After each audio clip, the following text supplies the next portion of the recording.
واقعہ کربلا تاریخ کا دردناک واقعہ ہے۔ یہ اقتدار کی جنگ نہیں تھی، اقدار کی جنگ تھی۔ دو شخصیتوں کی لڑائی نہیں تھی، دو نظریات کا ٹکراؤ تھا۔ یہ حق اور باطل کا معرکہ تھا۔ یزید ظلم کا استعارہ ہے، حسین ابن علی امن کی علامت ہے۔ یزید جبر کا پتلا ہے، حسین صبر کا پیکر ہے۔ یزید اپنی بدطینت فطرت اور اپنی طبع ناہموار کے باعث دنیا پر ذلت و رسوائی، ظلم، جبر، جور و زیادتی کی علامت بن کے ابھرا، اور حسین ابن علی رضی اللہ تعالی عنہ حق و صداقت کا نشان بن کے ابھرا۔ کربلا کے تپتے ہوئے ریگزار میں حسینی اور یزیدی دو کردار سامنے آتے ہیں۔ اقبال نے کہا تھا، موسیٰ و فرعون و شبیر و یزید، ایند و قوت از حیات آید پدید، زندہ حق از قوت شبیری است، باطل آخر داغ حسرت میری است، سرخ رو عشق غیور از خون او، شوخی ای مصرع از مضمون او، تا قیامت قطع استبداد کر، موج خون او چمن ایجاد کر۔ یزید بہدل کی بیٹی محسون کا ناپاک بیٹا تھا، اور حسین محمد عربی کی بیٹی فاطمہ کا شہزادہ تھا۔ یزید دمشق کے اطراف میں سرجون اور جریر، اختل جیسے اوباشوں کے جھرمٹ میں پل کے جوان ہوا۔ حسین کے گھر کا دروازہ مسجد نبوی کے اندر کھلتا تھا۔ یزید نشے میں دھت ہو کر کے نمازیں چھوڑ دیتا تھا۔ حسین کی کربلا کے اندر بھی نماز تہجد قضا نہیں ہوئی۔ یزید ظلم کا دوسرا نام ہے، حسین امن کی علامت ہے۔ یزید نے زندگی میں ایک مرتبہ حج کیا اور شراب کے مٹکے ساتھ لے کے آیا، اور اختل اور دیگر گویوں اور مغنیوں کو اپنے ساتھ رکھا تاکہ سفر آسانی سے کٹے۔ حسین ابن علی نے 25 حج سواری ہونے کے باوجود پیدل کیے۔ یزید حج بیت اللہ کے بعد مدینہ المنورہ آیا اور شراب کی ایک مجلس بپا کی۔ حضرت امام حسین رضی اللہ تعالی عنہ جب وہاں پہنچے تو شراب کی پھیلی ہوئی بدبو کو محسوس کرتے ہوئے فرمایا، یہ بو کیسی ہے؟ تو نشے میں دھت یزید بولا، یہ شام میں بنتی ہے، اور ایک جام منگوایا اور اس کو پیتے ہوئے دوسرا جام حضرت امام حسین رضی اللہ تعالی عنہ کی طرف بڑھاتے ہوئے کہا، ابا عبداللہ لیجئے۔ تو حضرت امام حسین رضی اللہ تعالی عنہ نے فرمایا، میں اس کی طرف دیکھتا بھی نہیں ہوں، اور پھر وہ عشقی اشعار پڑھنے لگا۔ جب یزید کی شراب نوشی کا منظر امام حسین رضی اللہ تعالی عنہ اپنی آنکھوں سے دیکھ چکے تھے تو مجھے بتاؤ، یزید کے ہاتھ پہ امام حسین کا پاک ہاتھ کیسے آتا؟ حضرت امام حسین رضی اللہ تعالی عنہ جس ماحول میں پلے تھے، جس ماحول میں پرورش پائی تھی، جس ماحول میں رہے تھے، وہ پاکیزہ اور تقدس مآب ماحول تھا۔ اور یزید کبھی اطراف دمشق میں، کبھی غوطہ میں، کبھی الخضرہ محل میں، اور کبھی کہاں داد عیش دیتا رہا اور لہو و لعب کے اندر مصروف رہا۔ اور اس کی زندگی ان چیزوں سے عبارت تھی۔ وہ محرمات کو حلال قرار دیتا، شراب نوشی اس کی ہڈیوں میں رچی ہوئی تھی، اور شریعت بیضا کا مذاق اڑایا کرتا۔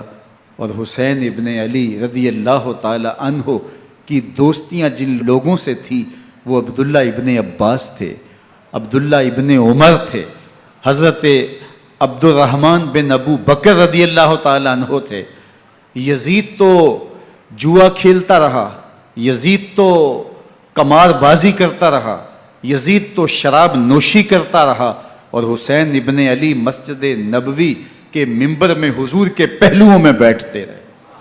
زمانے نے وہ منظر دیکھا کہ سرخ رنگ کے جوڑے پہنے ہوئے حسنین کریمین حجرہ فاطمہ سے نکلتے ہیں، کم عمری کی وجہ سے کبھی گرتے ہیں کبھی سنبھلتے ہیں، اور آقا کریم خطبہ ارشاد کر رہے ہیں، خطبہ چھوڑ کے حضور نے شہزادوں کو اٹھا لیا۔ وہ منظر بھی زمانے نے دیکھا۔ حضرت عبداللہ بن شداد کہتے ہیں کہ حضور سجدے میں تھے اور سجدہ اتنا طویل ہو گیا، ہمیں لگا یا تو وحی کا نزول ہو رہا ہے یا پھر اللہ کا حکم آ گیا اور اللہ کے محبوب کی روح قبض کر لی گئی۔ لیکن میں نے جب نظریں اٹھا کے ننکیوں سے دیکھا تو کیا منظر تھا کہ حسین ابن علی حضور کی پشت پہ بیٹھے ہوئے اور میرے آقا سجدے کو طول دے رہے ہیں۔ اللہ اکبر! حسین کے لیے پیغمبر کے سجدوں کو طول دیا جا رہا ہے۔ حسین ابن علی کبھی ممبر پہ حضور کی اطراف میں بیٹھتے ہیں، وہ منظر بھی دنیا نے دیکھا کہ حضور کے مبارک کندھوں پر حسین ابن علی بیٹھے ہیں اور حضور کی زلفوں کو پکڑا ہوا ہے۔ تو حضرت عمر رضی اللہ تعالیٰ عنہ دیکھ کے کہتے ہیں واہ واہ کیسی سواری میسر آئی حسین ابن علی کو۔ تو میرے آقا مسکرا کے کہتے ہیں عمر سواری دیکھتے ہو سوار بھی تو دیکھو۔ اللہ اکبر! حضرت اسامہ بن زید بن حارثہ رضی اللہ تعالیٰ عنہ فرماتے ہیں رات کا ایک پہر گزر گیا اور مجھے حضور سے کوئی کام تھا، میں آقا کریم کی خدمت میں حاضر ہوا، در دولت پہ دستک دی، حضور تشریف لائے تو چادر اوڑی تھی، بکل کی ہوئی تھی میرے حضور نے، تو میں نے اپنی حاجت کہی تو حضور نے میری حاجت پوری کر دی۔ لیکن ایک منظر میں نے دیکھا کہ حضور نے جو چادر کی بکل فرمائی تھی اس کے اطراف میں پہلوؤں میں ابھار تھے جس طرح اندر کوئی ہو۔ مجھ سے نہ رہا گیا، میں نے پوچھ لیا، میں نے کہا بندہ نواز چادر کے اندر کیا ہے؟ فَكَشَفَهُ، تو حضور نے چادر کو کھول دیا۔ فَإِذَا الْحَسَنُ وَالْحُسَيْنُ عَلَىٰ وَرِكَيْهِ، تو کہتے ہیں میں نے اپنی آنکھوں سے دیکھا ایک پہلو سے امام حسین لپٹے ہوئے تھے، ایک پہلو سے امام حسن لپٹے ہوئے تھے۔ فرمایا یہ میرے بیٹے ہیں، یہ میری بیٹی کے بیٹے ہیں، اے اللہ میں ان سے پیار کرتا ہوں، تو بھی ان سے پیار کر، جو ان سے پیار کرے اس سے بھی پیار کر۔ ان کی محبت کا درس دیا، ان کے پیار کا سبق پڑھایا، کہا ان سے پیار کرنے والا میرے سے پیار کرنے والا ہے، ان سے بغض رکھنے والا میرے سے بغض رکھنے والا ہے۔ ان کی تکلیف حضور کو بے چین کر دیتی تھی۔ حضرت سیدہ فاطمہ الزہرا رضی اللہ تعالی عنہ کے گھر کے قریب سے گزرے تو حضرت امام حسین کے رونے کی آواز آ رہی تھی، تو آقا کریم علیہ السلام نے فرمایا کہ فاطمہ حسین کو چپ کرواؤ، الا تعلمی ان بقاءہ یوزینی، تو جانتی نہیں حسین کا رونا مجھے دکھ دیتا ہے۔ حسین ابن علی کو حضور رونے نہیں دیتے تھے، ان کو دکھی نہیں ہونے دیتے تھے، کیونکہ رسول اللہ صلی اللہ علیہ وسلم جانتے تھے کہ یہ کتنے دکھ سہے گا، کتنی تکلیفوں سے گزرے گا اور کتنے مصائب سہے گا۔ زمانے نے وہ گھڑیاں بھی دیکھیں کہ حضرت حذیفہ بن یمان رضی اللہ تعالیٰ عنہ فرماتے ہیں کہ میں حضور کی خدمت میں نماز مغرب کی ادائیگی کے لیے حاضر ہوا، اور میں نے یہ اجازت خاص طور پہ اپنی ماں سے اس شرط پہ لی تھی کہ امی آپ مجھے اجازت دیں، میں حضور کی خدمت میں حاضر ہوتا ہوں، مغرب کی نماز بھی ادا کروں گا اور پھر حضور سے عرض کروں گا حضور میرے لیے اور میری ماں کے لیے بخشش کی دعا کر دیجئے۔ ماں نے اس شرط پہ اجازت دے دی اور میں حضور کی خدمت میں آ گیا، نماز مغرب ادا کی، سلام پھرا تو میرے دل میں آرزو تھی میں حضور سے عرض کروں حضور میرے لیے اور میری ماں کے لیے مغفرت کی بخشش کی دعا کر دیں، لیکن حضور عبادات میں ذکر میں نوافل میں ایسے مشغول ہوئے کہ میں آرزو رکھنے کے باوجود بھی عرض نہ کر سکا۔ خیر نماز عشاء کا وقت ہوا، اذان پکاری گئی، حضور مصلی پہ آئے، نماز پڑھی، سلام پھرا، تو میرے دل میں پھر خیال آیا کہ ماں سے ایک نماز کی چھٹی لی تھی، نمازیں بھی 2 ہو گئیں، ماں نے جاتے ہی پوچھنا ہے، حضور سے میرے لیے اور اپنے لیے مغفرت کی، بخشش کی دعا کروائی تھی، تو کیا جواب دوں گا؟ اور حضور اٹھے اور کاشانہ اقدس کی طرف چل دیے۔ اب میرے دل میں یہ خیال رہ کے آ رہا تھا کہ ماں کو کیا جواب دوں گا؟ میں تو حضور سے بخشش و مغفرت کی دعا کروا ہی نہیں سکا۔ جب حضور چل پڑے تو غیر ارادی طور پہ میں بھی حضور کے پیچھے چل پڑا۔ چلنے میں تھوڑی سی رفتار تیز ہو گئی، جس سے قدموں کی آہٹ پیدا ہوئی۔ تو جب آواز پیدا ہوئی تو حضور نے رخ پھیرے بغیر فرمایا، من ھذا، میرے پیچھے پیچھے کون آ رہا ہے؟ پھر خود ہی کہا، حذیفہ تو نہیں؟ تو میرا دل دھڑک رہا تھا، قلت نعم، میں نے کہا جی حضور، میں حذیفہ ہوں۔ فرمایا، ما حاجتک، غفر اللہ لک ولامک، کیا کام ہے؟ اللہ تجھے بھی بخش دے، تیری ماں کو بھی بخش دے۔ اب جو کام تھا وہ جنبش لب سے پہلے ہی ہو گیا، یہاں تو لفظوں کا سہارا بھی نہیں لینا پڑتا، وہ بند لبوں کی بولیاں بھی سنتے ہیں۔ اقبال بولا ہے، فروغت صبح آثار و دہور، چشم تو بی نندائے ما فی الصدور، تیری نظر تو سینوں کے چھپے راز بھی دیکھتی ہے۔ تو کہا، ما حاجتوں کا غفر اللہ لک ولامک، اللہ تجھے بخش دے، تیری ماں کی بھی مغفرت کر دے، کیا کام ہے؟ اب جو کام تھا وہ تو ہو گیا۔ تو میرے حضور نے ارشاد فرمایا، حذیفہ سنو، ابھی ایک فرشتہ آیا ہے جو اس سے قبل دھرتی پر پہلے کبھی نہیں آیا، آج پہلی مرتبہ اللہ سے اجازت لے کے 2 کام کرنے آیا ہے۔ ایک تو مجھے سلام کرنے آیا ہے، اور دوسرا خوشخبری دینے آیا ہے کہ آپ کی بیٹی فاطمہ جنتی عورتوں کی سردار ہے، اور حسن اور حسین جنتی جوانوں کے سردار۔ ایک طرف یزید ناپاک میسون کا پلیت بیٹا، اور ایک طرف محمد عربی کا نواسا، فاطمہ کے دودھ کا اثر، علی المرتضیٰ کے خون کی تاثیر، رسول اللہ صلی اللہ علیہ وسلم کے کندھوں پہ بیٹھنے والا۔ ایک دن حضور نے امام حسین رضی اللہ تعالیٰ عنہ کے ہاتھ پکڑ لیے اور ان کے پاؤں اپنے پاؤں پہ رکھے، اور پھر فرمایا، بیٹے آگے بڑھو، اور ان کے پاؤں حضور کی پنڈلیوں پہ آئے۔ پھر کہا، بیٹے اور آگے بڑھو، حتیٰ کہ ان کے پاؤں حضور کی رانوں پہ آئے۔ پھر فرمایا، بیٹا اور آگے بڑھو، تو ان کے پاؤں حضور کے مبارک بطن اقدس پہ آئے۔ پھر بازوؤں کو کھینچ کے اپنے قریب کیا، اور حسین ابن علی کے منہ میں اپنی زبان رکھ دی، اور وہ اس طرح چوس رہے تھے جس طرح کھجور چوسی جاتی ہے۔ تو اللہ کے محبوب علیہ السلام نے حسین ابن علی کو اپنی زبان کا لعاب دہن دے کر کے، وہ شیر رحمت دے کر کے، وہ کوثر و تسلیم سے پاکیزہ تر آب رحمت عطا کر کے ان کی ہمیشہ کے لیے پیاس بجھا دی، تاکہ کل کربلا کے تپتے ہوئے ریگزار میں حسین ابن علی کو پیاس کی شدت تنگ نہ کرے اور پائے استقلال میں لغزش نہ آنے پائے۔ ان نازوں سے پالے ہوئے حسین کو، ان محبتوں سے پالے ہوئے حسین ابن علی کو امتحان بھی اتنے بڑے درپیش تھے۔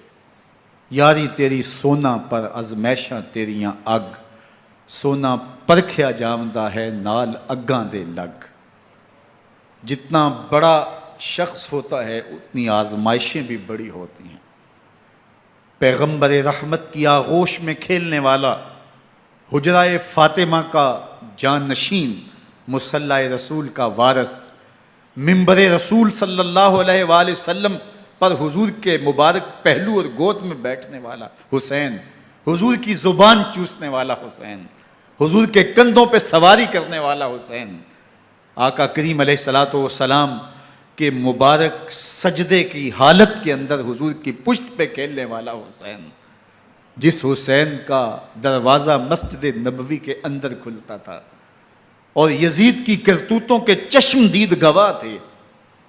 یزید جب تخت نشین ہوتا ہے تو اسے یہ فکر ہوتی ہے کہ امام حسین، عبداللہ بن زبیر، عبداللہ بن عمر، عبداللہ ابن عباس یہ میری بیعت کریں. اور وہ ولید بن عقبہ کو لکھتا ہے کہ ہر صورت میں ان کی بیعت لو، اور اگر بیعت نہ دیں تو سختی کرو. حضرت امام حسین رضی اللہ تعالی عنہ کو بلاوا آتا ہے کہ آپ کو دارالامارت میں گورنر ہاؤس میں بلایا جا رہا ہے. ولید بن عقبہ کا پیغام آپ کو پہنچتا ہے. آپ اس وقت فرماتے ہیں کہ اس وقت جو پیغام پہنچا ہے وہ کسی خطرے سے خالی نہیں ہے. تو کچھ سواروں کو ساتھ لیا، کہا تم دارالامارت کے باہر کھڑے رہنا، اگر میری آواز بلند ہوئی تو اندر آ جانا، ورنہ تم انتظار کرنا. آپ اندر گئے. ولید بن عقبہ نے مروان کو بھی بلایا تھا. مروان بن حکم یہ گورنر مدینہ ولید سے پہلے رہ چکا ہے، تو اس نے مشورہ دیا کہ سختی کی جائے. خیر ولید بن عقبہ نے کہا کہ یہ خط ہے، حضرت امیر معاویہ کا انتقال ہو گیا اور یزید تخت نشین ہوا ہے، لہٰذا وہ آپ سے بیعت کا مطالبہ کرتا ہے. تو حضرت امام حسین رضی اللہ تعالیٰ عنہ نے فرمایا کہ میرے جیسا شخص یوں چھپ کے بیعت نہیں کر سکتا.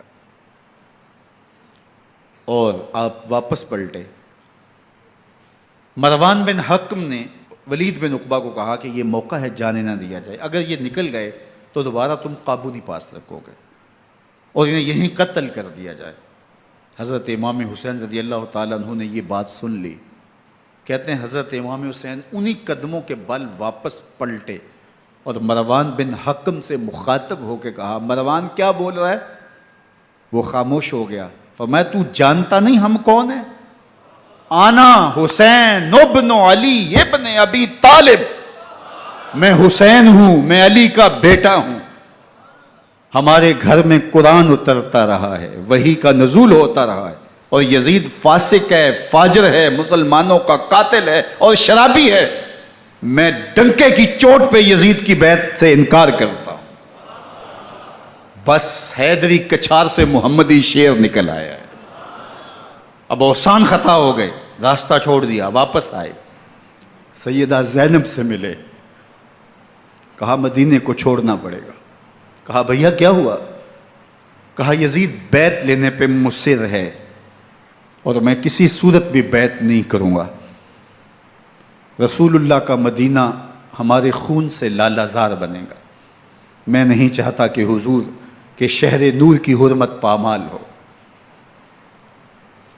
دوستو وہ کیسا منظر ہوگا جب حسین ابن علی نے آخری حاضری حضور کے روضے پہ دی ہوگی.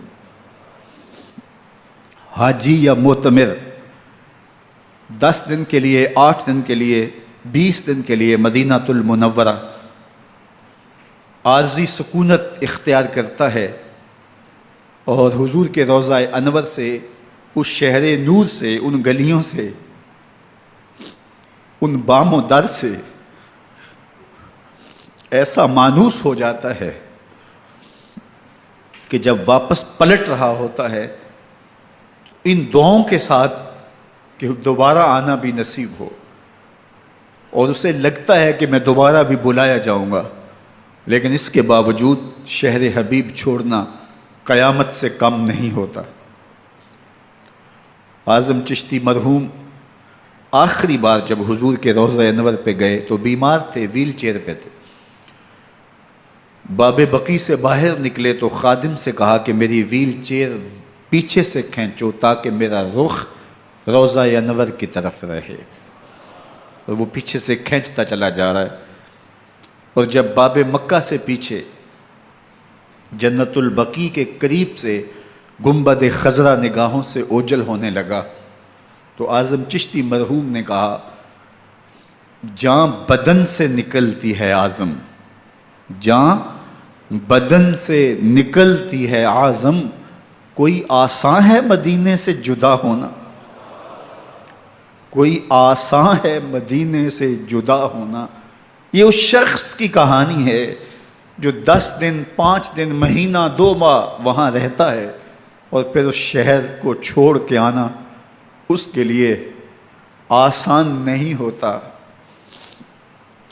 اور مجھے بتاؤ کہ حسین جو پیدا مدینے میں ہوا، جس کے گھر کا دروازہ مسجد نبوی کے اندر کھلتا تھا، جو مسجد نبوی کے اندر پرورش پا کے جوان ہوتا ہے اور مدینے کی گلیوں میں کھیلتا رہا، اس حسین ابن علی کے لیے مدینہ چھوڑنا، اور پھر وہ اس بات کا علم اور شعور رکھتے تھے کہ یہ آخری بار حضور کے در پہ حاضری ہے، دوبارہ اس شہر نور میں نہیں آ سکوں گا، تو کیا قیامت ہوگی اور کیا منظر ہوگا۔ محمد بن حنفیہ کے علاوہ خاندان نبوت کے جتنے لوگ تھے ان سب نے شہر مدینہ کو الوداع کہا، اور رات کے موقع میں مدینہ المنورہ کو، مسجد نبوی کو چھوڑ کر کے مکہ کی جانب عازم سفر ہوئے۔ 3 شعبان المعظم کو مکہ المکرمہ پہنچتے ہیں، ادھر کوفیوں کے خطوط آنے شروع ہو جاتے ہیں۔ حضرت امام حسین رضی اللہ تعالیٰ عنہ مسلم بن عقیل رضی اللہ تعالیٰ عنہ کو صورتحال معلوم کرنے کے لیے بھیج دیتے ہیں۔ 40,000 کوفی آپ کے ہاتھ پہ بیعت کر لیتے ہیں۔ ادھر 25 پیدل حج کرنے والے حضرت امام حسین 8 ذی الحج کو احرام باندھتے ہیں، لیکن آپ کو پتہ چلتا ہے کہ حاجیوں کے روپ میں قاتل چھپا دیے گئے، تو آپ اس احرام کو حج کی بجائے عمرے میں بدلتے ہیں اور کوفے کی جانب عازم سفر ہوتے ہیں۔ کائنات والو، ذرا سینے پہ ہاتھ رکھ کے دیکھو کہ یہ کتنا مشکل مرحلہ تھا۔ اس دین کی آبرو کو بچانے کے لیے حضرت امام حسین رضی اللہ تعالیٰ عنہ نے کتنا بڑا قدم اٹھایا۔ آپ کے بہی خواہ، دوست، احباب عبداللہ بن عمر یہ سارے روکتے ہیں، عبداللہ بن عباس کہتے ہیں حضرت نہ جائیے، الکوفی لا یوفی، کوفی کبھی وفا نہیں کرتے، آپ کے والد کو وہاں شہید کیا گیا، لیکن آپ ایک فرض کو نبھانے جا رہے ہیں۔ میرے غم گسارو، میرے مہربانوں، نہ روکو مجھ کو جانے دو، مجھے نانے کے دی کی ڈوبتی کشتی بچانے دو، میں جاتا ہوں کہ دنیا پر وفا کا نام رہ جائے، میں رہوں نہ رہوں پر عظمت اسلام رہ جائے۔ میں نہیں جاتا تو نبی کے گھر کی آن جاتی ہے، میں نہیں جاتا تو نبی کے گھر کی آن جاتی ہے، تمہارا دین جاتا ہے، میری غیرت ایمان جاتی ہے۔ حضرت امام حسین یہاں سے چلتے ہیں، ابھی راستے میں ہی پہنچتے ہیں کہ یہ خبر آتی ہے کہ کوفے والوں نے بے وفائی کر دی، حضرت مسلم بن عقیل رضی اللہ تعالیٰ عنہ کو شہید کر دیا گیا، نعمان بن بشیر معزول کر دیے گئے، ابن مرجانہ ابن زیاد وہاں متعین کر دیا گیا جو سخت گیر شخص تھا، اور اس نے لوگوں کو ڈرایا دھمکایا اور کوفے کے لوگوں کے دل بدل گئے اور وہ بیتیں توڑنے لگے۔ وہ منظر مسجد کوفہ کا کتنا دلگداز تھا، جب امام نماز کے لیے کھڑے ہوئے تو 40,000 لوگ آپ کے پیچھے تھا، جب سلام پھیرا اور امام نے دیکھا کہ پیچھے لوگ نہیں ہیں، پھر لوگوں نے اپنے دروازے بھی بند کر لیے۔ رات کی تنہائیاں ہیں اور حضرت مسلم بن عقیل کو کوئی پناہ دینے والا نہیں ہے، لوگوں نے دروازے بند کر لیے کہ کہیں ہمارے گھر میں نہ آ جائیں اور ہم مشقت اور حکومتی تشدد کا شکار نہ ہوں۔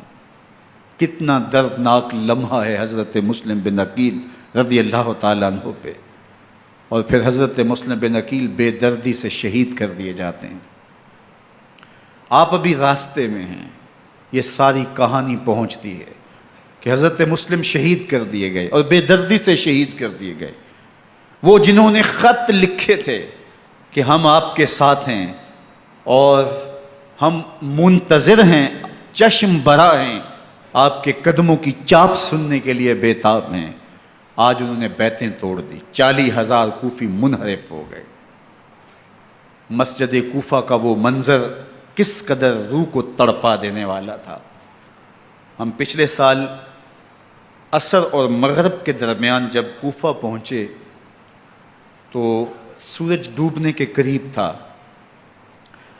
میں نے اپنی زندگی میں اتنا اداس موسم کہیں نہیں دیکھا جتنا اداس موسم کوفے میں دیکھا۔ ایسے لگتا تھا جس طرح کوفے کی آب و ہوا آج بھی شرمندہ ہے۔ جو مسلم بن عقیل اور خاندان نبوت کے ساتھ اہل کوفہ نے کیا، حضرت امام حسین رضی اللہ تعالیٰ عنہ کو ان کے بہی خواہوں نے، اعزاء نے، اقربا نے، دوستوں نے، آوان و انصار نے، ساتھیوں نے کہا کہ حضرت حالات یکسر تبدیل ہو گئے، اب ہمیں مراجعت کر جانی چاہیے، واپس پلٹ جانا چاہیے۔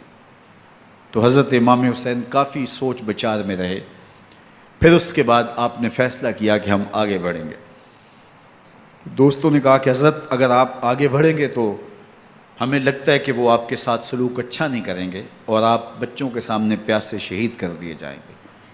تو حضرت امام حسین رضی اللہ تعالیٰ عنہ نے وہاں ایک خطبہ ارشاد فرمایا کہ لوگوں، تم جو مجھے بتا رہے ہو مجھے اچھی طرح معلوم ہے، جو تم مجھے منظر پیش کر رہے ہو وہ میری نگاہوں میں ہے، اور جو کچھ ہونے والا ہے چشم تصور وہ منظر دیکھ رہی ہے۔ چونکہ حضرت امام حسین رضی اللہ تعالیٰ عنہ کی شہادت کی خبر حضرت امام حسین کے پیدا ہوتے ہی خاندان نبوت میں عام تھی۔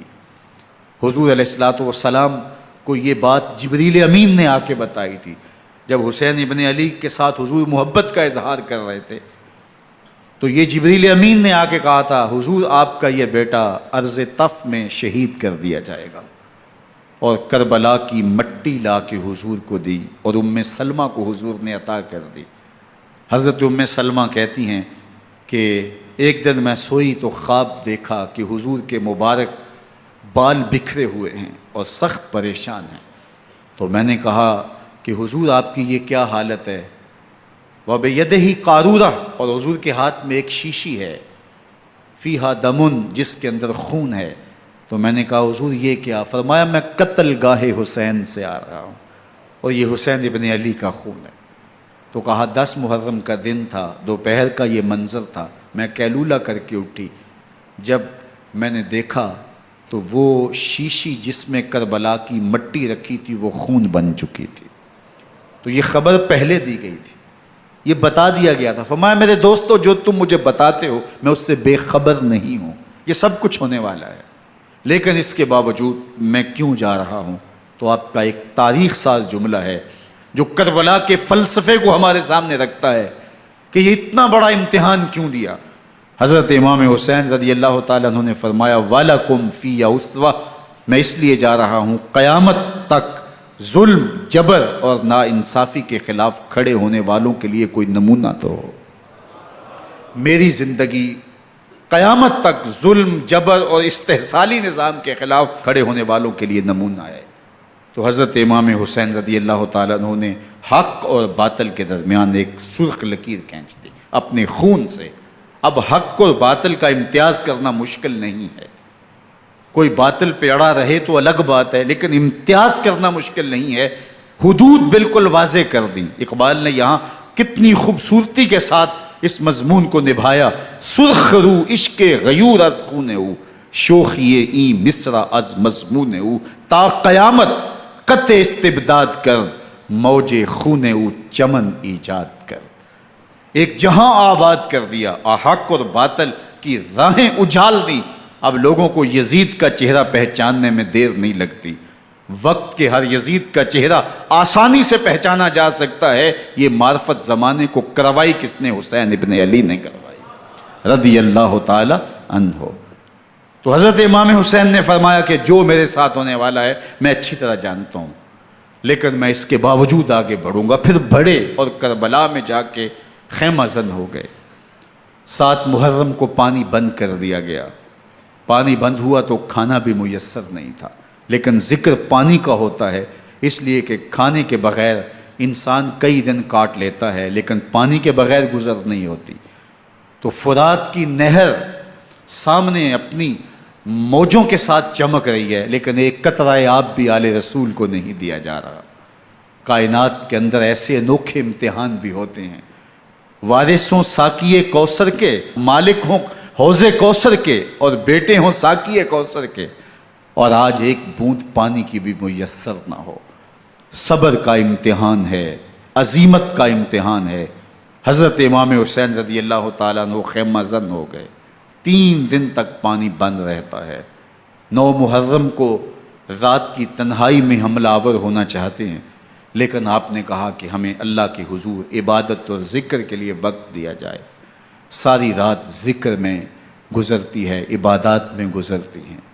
رات کے اندھیرے میں آپ چراغ بجھا دیتے ہیں۔ آوان و انصار کو کہتے ہیں کہ ان کی دشمنی میرے ساتھ ہے، انہیں میرا خون چاہیے، اگر تم رات کی تاریکی میں نکل جاؤ تو میں تم سے کوئی مواخذہ نہیں کروں گا، اور یہ بھی تمہارا پیچھا نہیں کریں گے، اس لیے کہ ان کا مطلوب تم نہیں ہو، ان کا مطلوب میں ہوں۔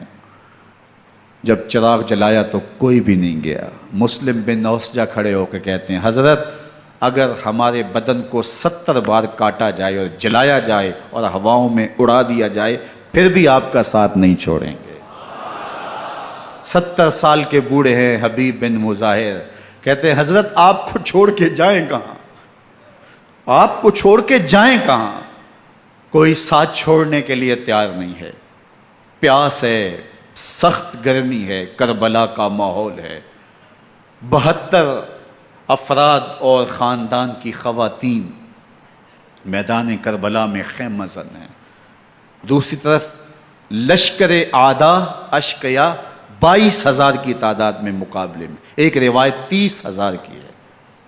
ان صرف 72 پیاسے لوگوں کے لیے اتنے لوگوں کو جمع کرنے کا مقصد خوف زدہ کرنا تھا۔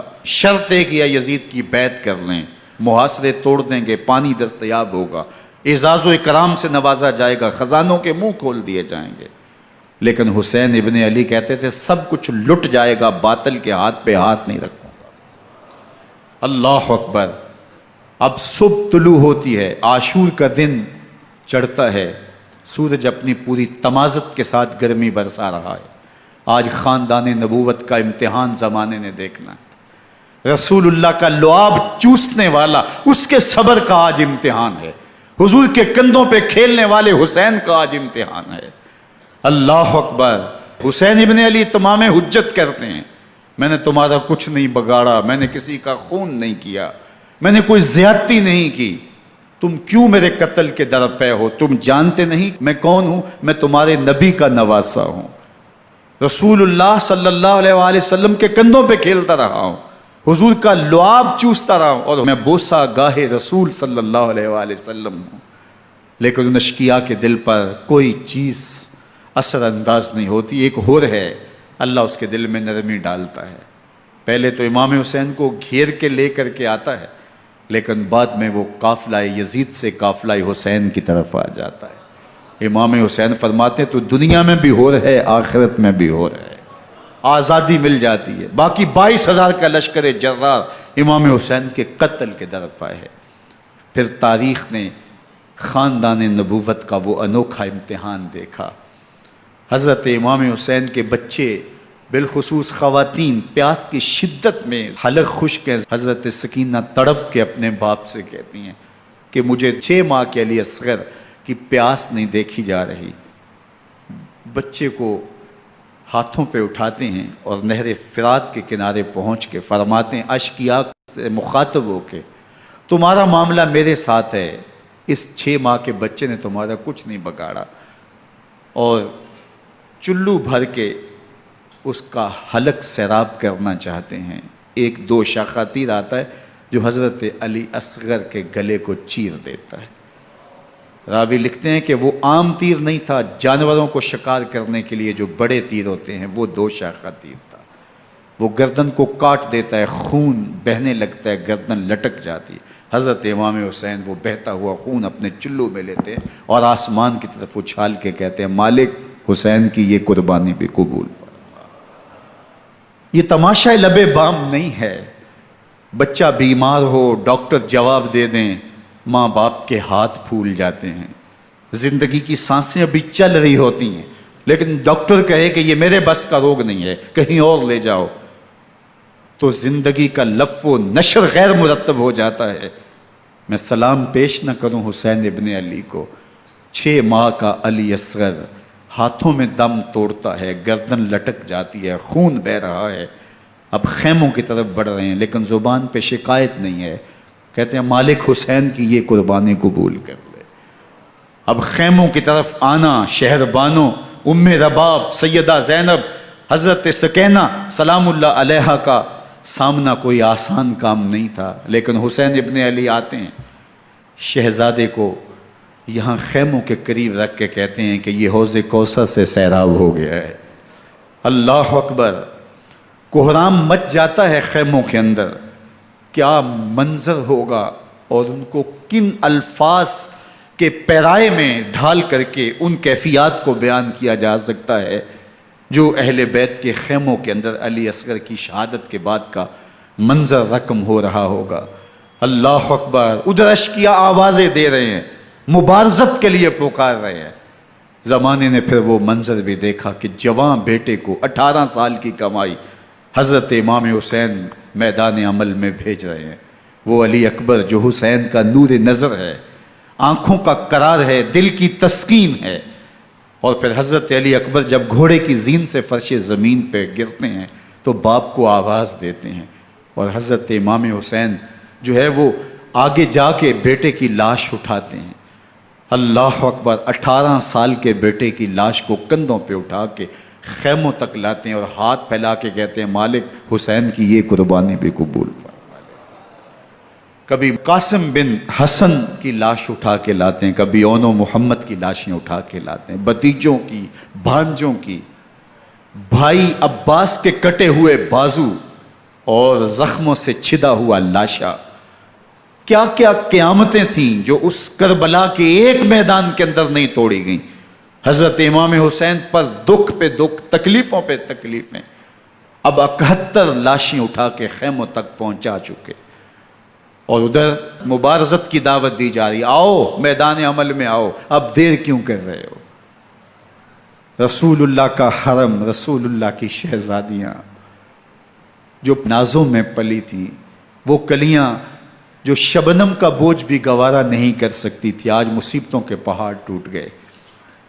حضرت امام حسین کبھی شہربانوں کو، کبھی ام رباب کو دلاسہ دیتے ہیں، کبھی حضرت زینب کو کہتے ہیں۔ حضرت زینب کربلا کے اس میدان کے اندر بڑے حوصلے کے ساتھ اپنے بھائی کے ساتھ کھڑی رہی، اپنے 2 بیٹے راہ خدا میں پیش کیے، ان کی لاشیں وصول کیں، لیکن زینب جس جرأت کے ساتھ، جس پامردی کے ساتھ اس سارے منظر کو حوصلے کے ساتھ سہتی رہی، وہ یقیناً حوصلہ سیدہ زینب سلام اللہ علیہا کا ہی ہے۔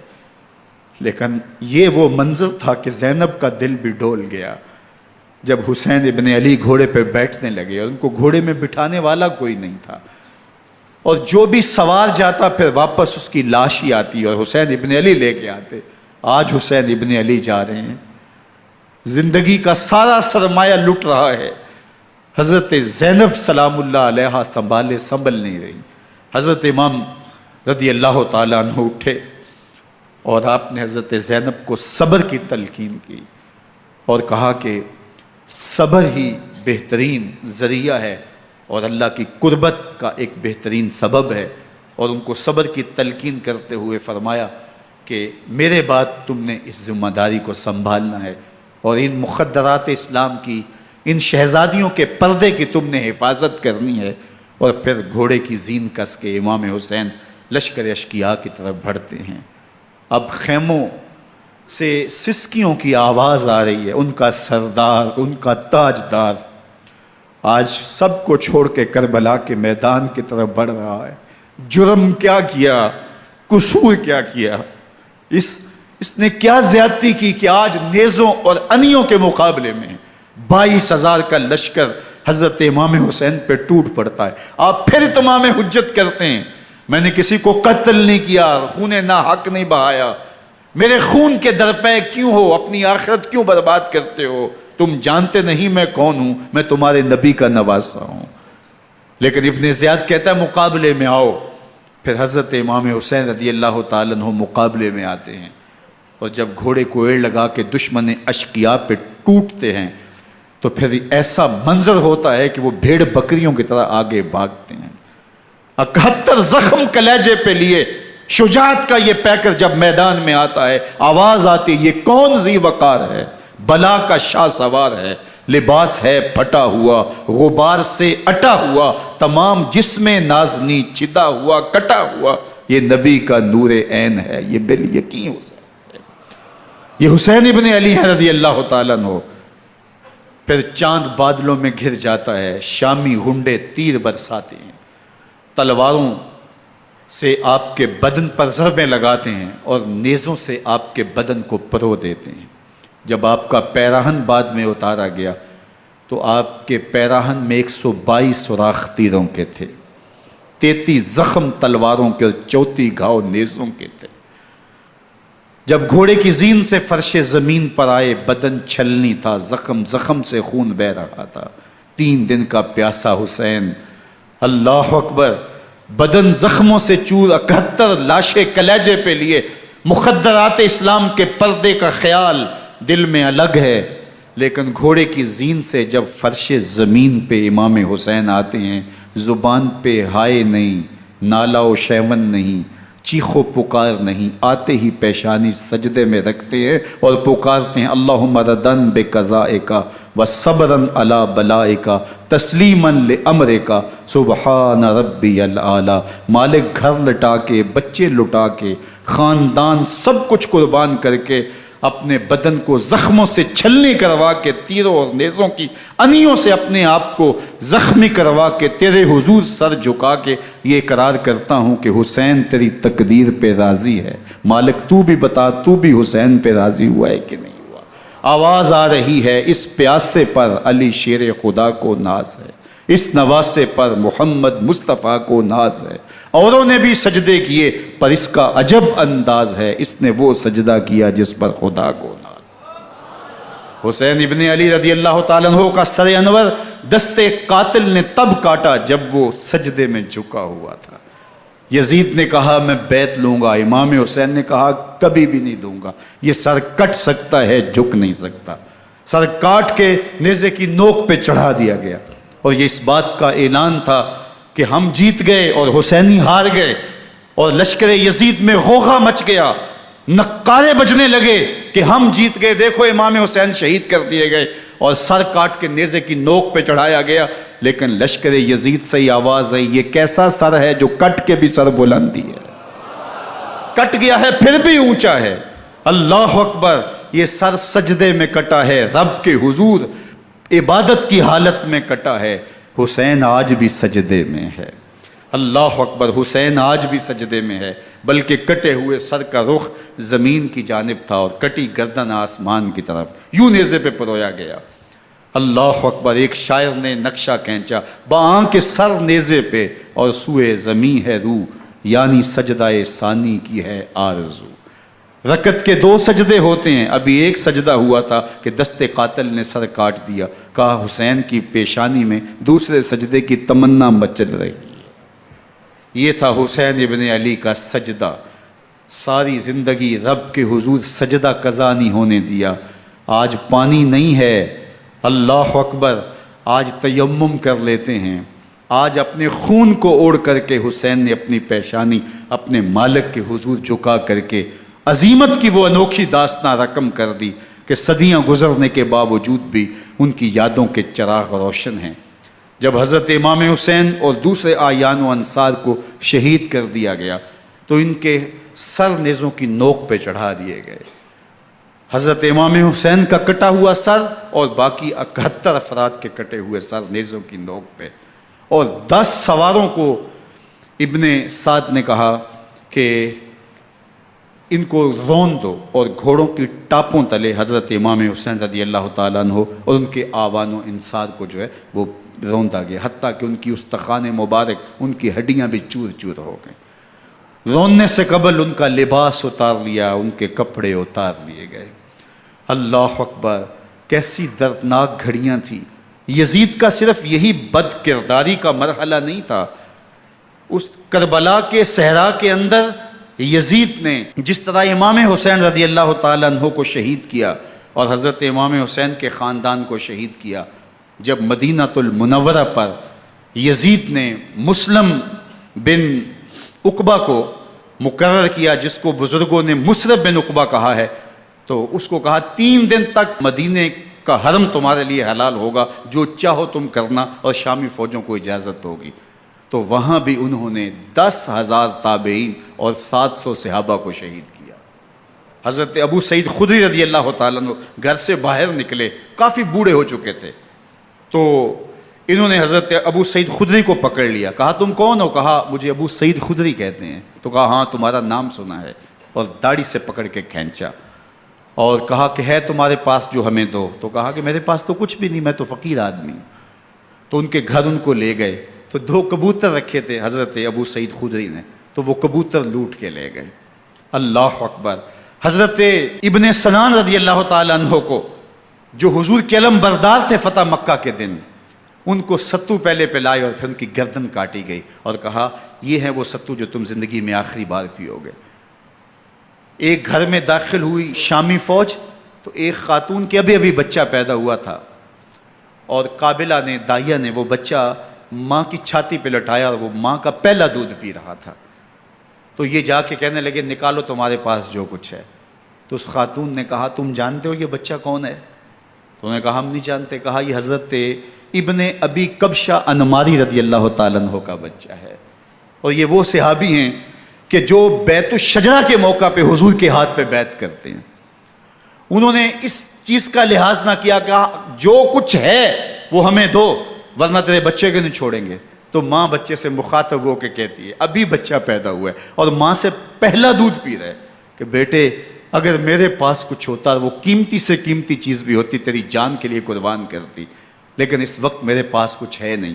تو ایک شکی آگے بڑھا اور بچے کو ایک ٹانگ سے پکڑ کے کھینچ کے دیوار کے ساتھ پٹک کے مارا، جس سے دماغ کا بھیجا نکل گیا۔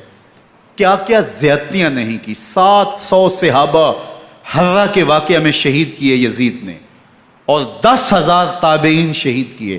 مسجد نبوی میں ممبر رسول کے ساتھ گھوڑے باندھے، اور وہ ممبر رسول اور مصلی رسول کے قریب لید کرتے رہے۔ حضرت سعید عبد المسیب فرماتے ہیں میں نابینا تھا اور حضور کے روضہ انور کے پاس بیٹھا تھا، اور یزید کے سپاہی آتے، جو بھی مسجد میں نظر آتا پکڑ کے لے جاتے، مجھے نابینا سمجھ کے چھوڑ دیتے، لیکن میں پریشان تھا کہ ظہر کا وقت ہوگا، عصر کا وقت ہوگا، مغرب عشاء کا وقت ہوگا، نہ اذان، نہ اقامت، نہ جماعت، تو کیسے مجھے پتہ چلے گا کہ نماز کا وقت ہو گیا، اور کیسی میری نمازوں کا کیا بنے گا؟ میں اس فکر میں بیٹھا تھا۔ لم ازل اسمع الاذان والاقامت من قبر رسول اللہ صلی اللہ علیہ وآلہ وسلم۔ فرماتے ہیں جب بھی پھر نماز کا وقت آیا، گنبد خضرا سے اذان کی بھی آواز آئی، اقامت کی بھی آواز آئی۔ 3 دن تک مسجد نبوی کے اندر گھوڑے بندے رہے، اور مدینہ کی حرمت پامال کی۔ مدینہ کے گھروں کے اندر یہ بدکماش داخل ہوئے، اور جو بدکاریاں انہوں نے کی، کلیجہ منہ کو آتا ہے۔ 1002 شیزائیں ان بدکاروں کی بدکاریوں کی وجہ سے کنواری حالت کے اندر حاملہ ہوئی۔ 3 دن تک مدینے کا حرم انہوں نے پامال کیا، اور پھر مکہ المکرمہ میں کعبہ اللہ پر گولے برسائے، اور کعبہ کا غلاف جل گیا۔ وہ تو یزید مر گیا، اور حضرت عبداللہ ابن زبیر رضی اللہ تعالیٰ عنہ نے اپنی خلافت کا اعلان کیا۔ یزید کے یہ کرتوت تھے، ادھر اہل مدینہ کو ستایا، ادھر اہل مکہ کو ستایا، اور رسول اللہ صلی اللہ علیہ وسلم کے خانوادے کی بے حرمتی اور توہین کی۔ نہ صرف انہیں قتل کیا گیا، ان کی لاشوں پہ گھوڑے دوڑائے۔ ابن سعد اور شمر جو ہے وہ خیموں میں داخل ہوا، اور مخدرات اسلام کی چادریں چھیننے کی کوشش کی۔ حضرت زینب سلام اللہ علیہ نے مخاطب ہو کے کہا ہمارے چہرے کے رکھوالے چلے گئے ہیں، ظالم تو خیال نہیں کرتا ہم رسول اللہ کی بیٹیاں ہیں۔ حضرت شہربانو، حضرت زین العابدین اور حضرت زینب سلام اللہ علیہ، ان تینوں کو ایک اونٹ پہ باندھا گیا، اور باقی اونٹوں پہ باقی سادات کو، حضور کی شہزادیوں کو باندھا گیا، رسیوں میں جکڑا گیا، اور اونٹوں پہ باندھ کر کے کوفے کی جانب آگے آگے شہیدوں کے سر چل رہے ہیں، اور پیچھے یہ قافلہ چل رہا ہے۔ اور جب یہ قافلہ وہاں سے گزرا جہاں لاشیں پڑی تھیں، امام زین العابدین 14 سال کے تھے اور بیمار تھے، اور ان کا حوصلہ نہ ہوا، وہاں غشی ان کے اوپر آنے لگی، اور وہ منظر ابن کثیر نے، باقی لوگوں سب نے لکھا ہے کہ پھر جب ان کی یہ حالت ہوئی تو پھر سیدہ زینب سلام اللہ علیہ، جنہوں نے ابھی تک بڑے حوصلے کے ساتھ ساری مشکلات کا مقابلہ کیا تھا، اب ان کے بندن ٹوٹ گئے اور آنکھوں سے آنسو بہنے لگے، اور سیدہ زینب تھے امام حسین رضی اللہ تعالیٰ عنہ کی لاش پہ کھڑے ہو کے، اور وہ روندی ہوئی لاش، ٹوٹی ہوئی ہڈیاں، اور وہ برینا بدن، کٹا ہوا سر نیزے کی نوک پہ، اور لاش یہ پڑی ہے. تو حضرت سیدہ زینب نے مدینے کی طرف منہ کر کے جو ہے وہ حضور سے فریاد کی، یا محمد آہو، یا محمد آہو، ھذا حسین بالآراء مزمل بالدماء، یا محمد آہو بناتوں کا سبایا. یا رسول اللہ، اے پیارے آقا، یا جدہ ہو، اے ہمارے نانا محترم، یہ دیکھیے آپ کا حسین پڑا ہوا ہے. بدن سے کپڑے اتار لیے گئے، خاک ہوائیں اڑا رہی ہیں، اور اس کے اوپر چادر جو ہے وہ مٹی کی پڑ گئی ہے. حضور آپ کی اولاد کاٹ دی گئی، اور پھر کہا بناتوں کا سبایا. حضور دیکھیے آپ کی بیٹیوں کے ہاتھ باندھ دیے گئے ہیں، اونٹوں پہ کس دیا گیا ہے. سر شہیدہ آگے آگے چل رہے ہیں، اور حضرت سیدنا امام حسین کا آگے آگے سر ہے. راستے کے اندر ایک جگہ آئی، رات گزری اور ان کو اتارا گیا. رات کا موقع تھا، ایک خاتون آئی اور اس نے کوئی کھانا پیش کیا ان کو، اور کہا کہ میں کسی زمانے میں حضرت سیدہ فاطمہ تو زہرا کی نوکری کیا کرتی تھی، ان کی لونڈی تھی، ان کی کنیز تھی، اور آج مجھے پتہ چلا کہ آپ لوگ گزر رہے ہیں، تو میں نے کہا کہ میں اپنی مخدومہ کے خاندان کی خدمت کروں. اور پھر اس نے کہا کہ اس وقت سیدہ کی گود میں ایک 6-7 ماہ کی بچی تھی جس کو زینب کہا کرتے تھے. تو سیدہ زینب نے کہا کہ اماں اگر پہچانتی ہو تو وہ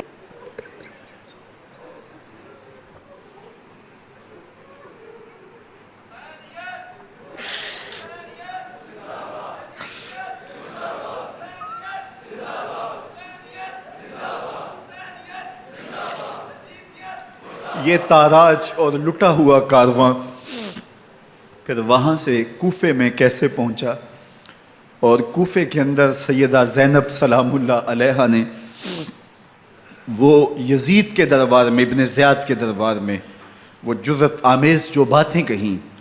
اللہ اکبر، زینب کی زبان میں علی کی خطابت بول رہی تھی، اور پھر دشمن اور دوست سارے رونے لگے، اور وہ کیا دل گداز منظر تھے. اور پھر یہ سروں کا قافلہ اور سادات کرام کا مشکیں کسی ہوئی ہیں اور اونٹوں پہ باندھے ہوئے، ان کو وہاں سے پھر قادسیہ، اور قادسیہ سے پھر دمشق یزید کے دربار میں پہنچایا گیا. اور وہاں سے یہ لٹے ہوئے خانمہ برباد تاراج لوگ مدینہ المنورہ میں کیسے پہنچے، اور اہل مدینہ نے کیسے استقبال کیا، اور وہ منظر کتنا دل گداز تھا جب اہل مدینہ زینب سے پوچھتے تھے زینب حسین کہاں ہے.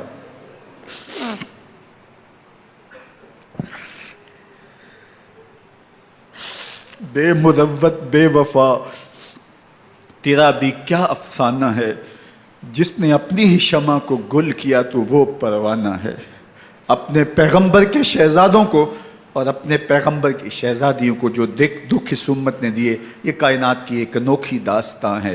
اللہ ہمیں اسوہ شبیری پہ عمل کی توفیق عطا کرے اور ان کے نقوش پاک کی برکتیں دے. اہل بیت کی محبت ہماری روحوں میں جذب کر دے، اور جس عظیمت کے ساتھ، جس حوصلے کے ساتھ انہوں نے دکھوں کو جھیلا، جو دہکتی آگ کے شعلوں پہ سویا وہ حسین، جو جواں بیٹے کی میت پر نہ رویا وہ حسین، جس نے سب کچھ کھو کے کچھ نہ کھویا وہ حسین، مرتبہ اسلام کا جس نے دوبالا کر دیا، خون نے جس کے دو عالم میں اجالا کر دیا، جو کہ سوزے غم کو سانچے میں خوشی کے ڈھال کے مسکرایا موت کی آنکھوں میں آنکھیں ڈال کے. اے حسین ابن علی تم پر سلام، نازش آل نبی تم پر سلام. ذرا میرے ساتھ یہ پڑھ لیجئے، اے حسین ابن علی تم پر سلام، نازش آل نبی تم پر سلام، تم پہ لاکھوں رحمتیں لاکھوں سلام. اے شہیدان محبت کے امام، لالا گوں لالا بدن لالا کفن، اے چمن اندر چمن، زندگی ہی زندگی تیری حیات اے حیات اندر حیات، افتخار ملت بیضا ہے تو، رب کعبہ کی قسم یکتا ہے تو، فخر کا دل میں دریچہ باز کرنا چاہیے، جن کا تو آقا ہے ان کو ناز کرنا چاہیے۔ وآخر دعوانا ان الحمدللہ۔